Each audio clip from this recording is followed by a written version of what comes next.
Au cœur du village d'Oran, la chapelle Saint-Érige fut construite aux alentours du XIIIe siècle.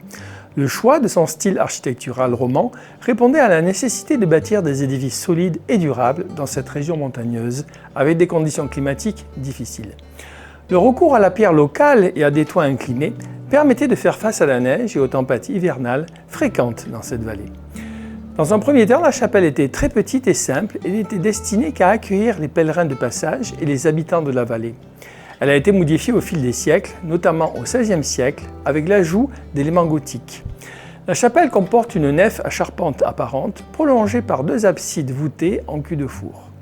Ces fresques intérieures sont d'une grande valeur artistique. Elles représentent des scènes bibliques et des épisodes de la vie des saints locaux.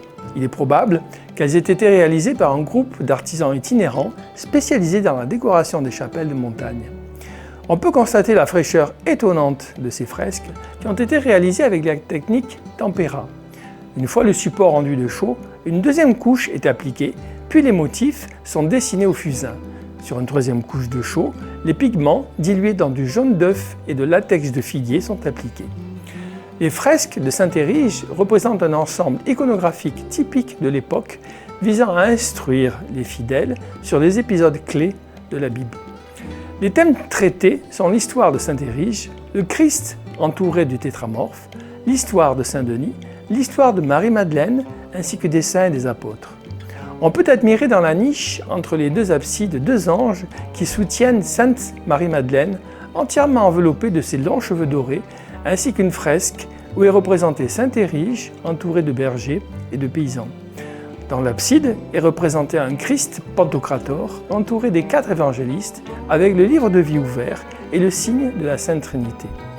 On peut voir aussi l'évêque à genoux devant le pape Grégoire Ier avec en arrière-plan et les représentations de Saint-Pierre et de Saint-Paul. Saint-Érige est une figure religieuse locale peu connue mais vénérée dans la région. Il aurait vécu au VIe ou VIIe siècle et selon la tradition, il fut évêque de Gap dans les Hautes-Alpes.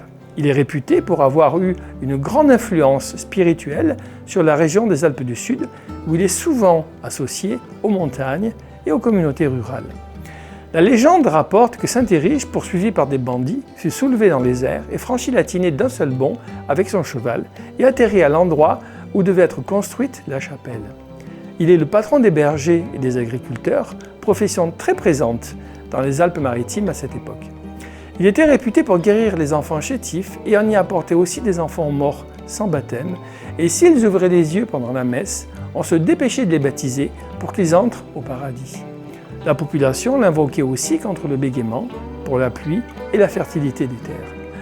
La chapelle est un lieu de culte et elle accueille régulièrement des offices religieux et des événements culturels locaux, notamment des concerts de musique sacrée en été lorsque la région est plus touristique. Bonne découverte!